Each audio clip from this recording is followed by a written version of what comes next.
Assalamualaikum warahmatullahi wabarakatuh. Saya Laurentinus Vika Setiawan. Hari ini akan melakukan presentasi terkait dengan jawaban UTS akuntansi biaya. Langsung kita mulai dari soal pertama, yaitu apa perbedaan akuntansi manajemen dengan akuntansi keuangan. Yaitu ditinjau dari aspek yang pertama, yaitu tujuan, yaitu akuntansi manajemen, yaitu membantu manajemen dalam perencanaan, pengendalian, dan pengambilan keputusan. Sementara akuntansi keuangan yaitu menyajikan informasi keuangan bagi pihak eksternal.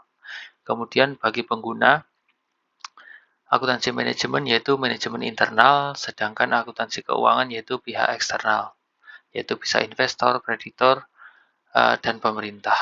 Kemudian dari sifat informasinya, dari akuntansi manajemen bersifat fleksibel, dan sementara akuntansi keuangan formal, ringkas, dan historis. Kemudian dari dasar aturan, yaitu pada akuntansi manajemen tidak terikat standar yang baku, dan dalam akuntansi keuangan wajib mengikuti standar dari standar akuntansi itu sendiri, yaitu bisa PSAK atau IFRS. Kemudian dari periode pelaporan, akuntansi manajemen sendiri tidak periodik, sedangkan untuk akuntansi keuangan periodik, yaitu bisa bulanan maupun tahunan. Kemudian untuk fokus waktu, akuntansi manajemen yaitu berorientasi pada masa depan dan orientasi keuangan pada data di masa lalu. Kemudian bentuk laporannya, akuntansi manajemen anggaran, laporan biaya, dan analisis kinerja, sehingga akuntansi keuangan dalam bentuk laporan neraca, laporan laba rugi, dan laporan arus kas, dan lain-lain. Kemudian untuk kerahasiaan, akuntansi manajemen itu sendiri bersifat rahasia atau internal, dan kemudian akuntansi keuangan bersifat terbuka untuk publik sehingga dapat diakses oleh siapapun. Nah, ini adalah bentuk tabelnya. Kemudian ini adalah dalam bentuk bagan. Nah, sistem akuntansi keuangan dapat dilihat ya seperti pada tabel tadi, ada manajemen internal, akuntansi keuangan eksternal, kemudian akuntansi manajemen perencanaan dan pengendalian di masa depan. Untuk masa depan kalau akuntansi keuangan adalah pelaporan keuangan, sedangkan data atau teknik yang digunakan adalah estimasi dan analisis, sedangkan akuntansi keuangan adalah menggunakan data historis. Dan ini adalah penggunanya yaitu manajemen perusahaan dan investor, kreditor, dan pemerintah. Itu berbeda antara sistem akuntansi untuk manajemen dan akuntansi keuangan. Lanjut untuk soal kedua, yaitu bagaimana rantai nilai membantu manajemen dalam merumuskan strategi perusahaan. Rantai nilai atau value chain membantu manajemen merumuskan strategi perusahaan dengan menguraikan seluruh aktivitas perusahaan, mulai dari pengadaan bahan baku hingga pelayanan purna jual, sehingga manajemen dapat mengidentifikasi sumber keunggulan kompetitif.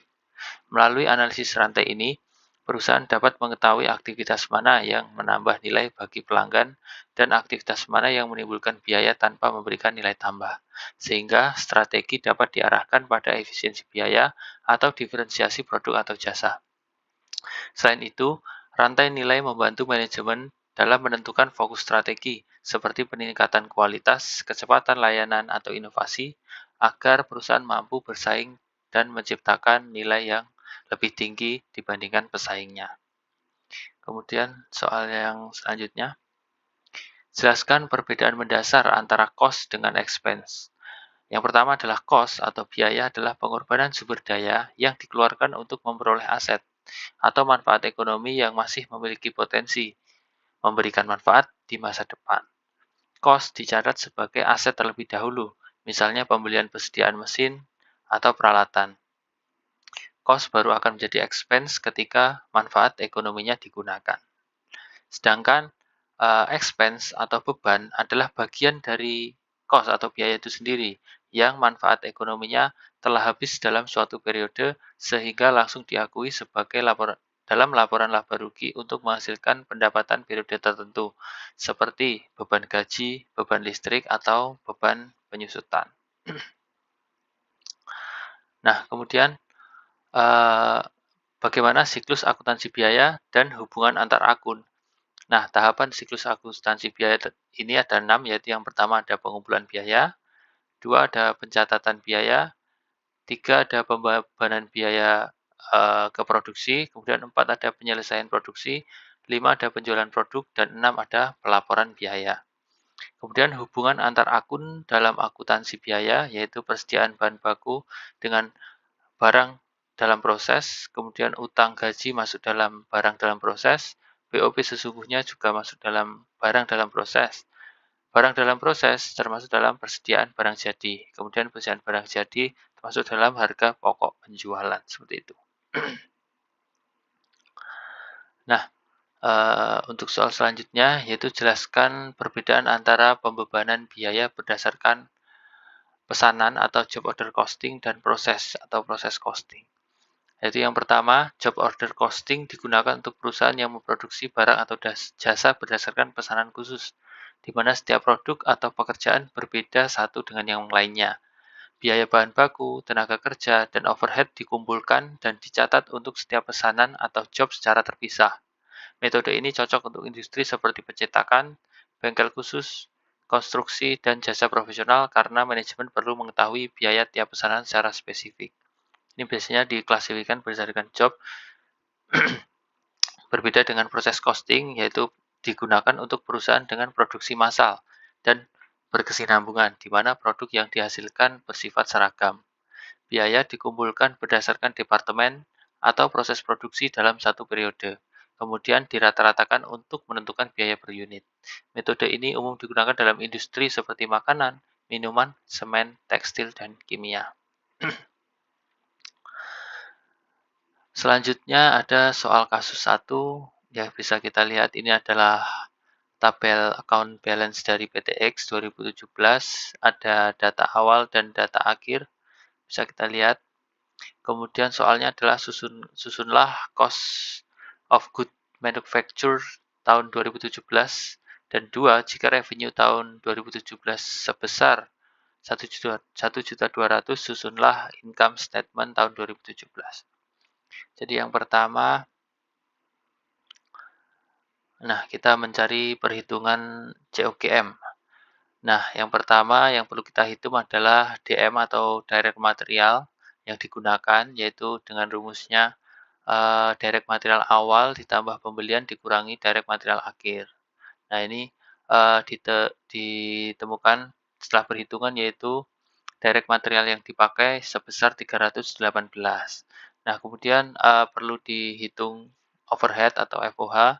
Ini komponennya adalah tenaga kerja tidak langsung, bahan tidak langsung, asuransi pabrik, penyusutan gedung pabrik, utilitas pabrik, reparasi dan pemeliharaan, ditambah sewa peralatan. Nah, ini didapatkan total FOH-nya adalah 274.000.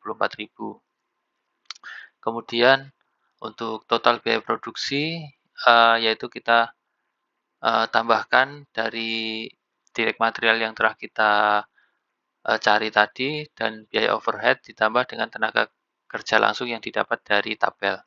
Nah, didapatkan bahwa biaya produksi adalah sebesar 804.000. Nah, tinggal mencari COGM di mana komponennya sudah kita dapatkan semua, yaitu biaya produksi tambah WIP awal dikurangi WIP akhir, yaitu 804 ditambah 166 ditambah 970.000 dikurangi 144 didapatkan COGM-nya sebesar 826. Nah, di sini kenapa kita perlu untuk mencari COGS-nya juga, karena akan digunakan untuk pertanyaan selanjutnya, yaitu untuk membuat income statement tahun 2017.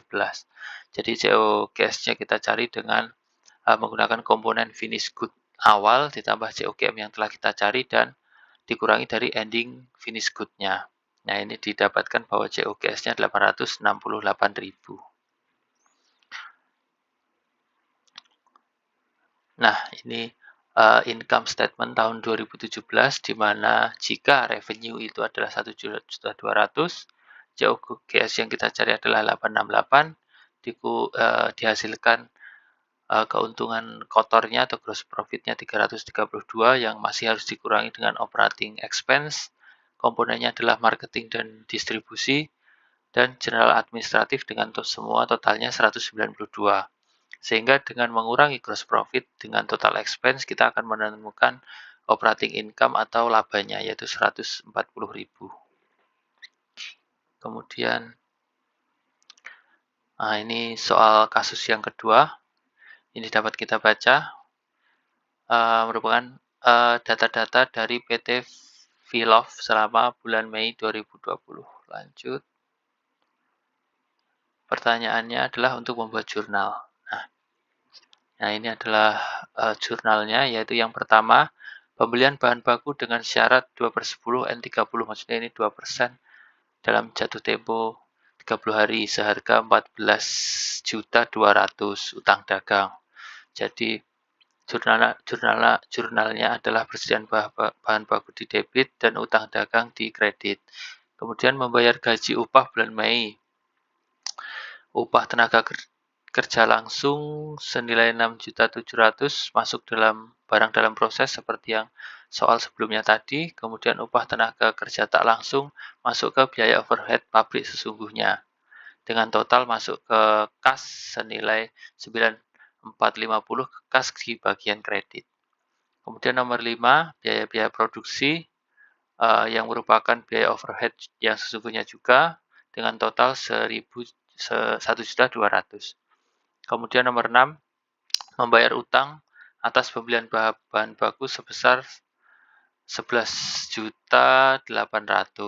Jadi utang dagangnya di debit sehingga mengurangi, kemudian kasnya di kredit sehingga kas juga berkurang.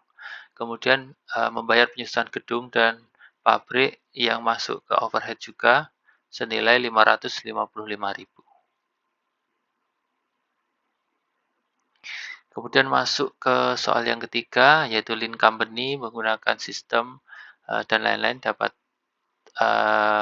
ini sesuai soal. Kemudian ada data, ada manufacturing overhead, ada direct manufacturing labor cost, dan lain-lain. Kemudian ada direct material atau DM-nya yang telah diketahui. Kemudian kita harus mencari budget manufacturing overhead rate atas masing-masing departemen, yaitu machining department dan assembly department. Nah, kemudian hitung manufacturing overhead untuk job 494.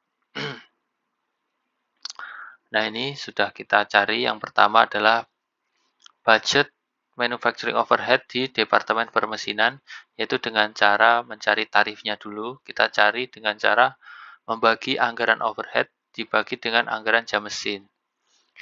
Nah, tarifnya 1.800.000 dolar dibagi 50.000 jam.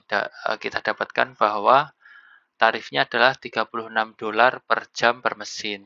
Nah, kemudian di departemen perakitan, rumusnya adalah anggaran overhead dibagi dengan anggaran tenaga kerja, di mana anggaran overheadnya adalah 3.600.000 dan anggaran tenaga kerjanya 2 juta. Dapat ditemukan setelah perhitungan adalah 1,8 sebesar 1,8 dari biaya tenaga kerja.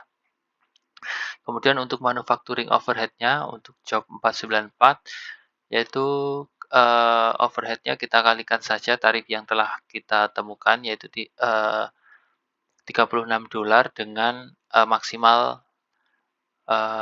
operasional mesinnya, yaitu 2.000 jam. Jadi alokasinya adalah 72.000.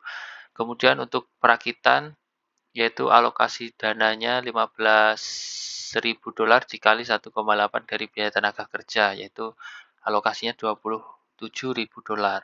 Jadi dapat ditemukan bahwa total manufacturing overhead job 494 yaitu overhead departemen permesinan ditambah overhead departemen perakitan, yaitu dengan total 99.000 dolar. Sekian dari saya, kurang lebihnya saya mohon maaf. Wassalamualaikum warahmatullahi wabarakatuh. Terima kasih.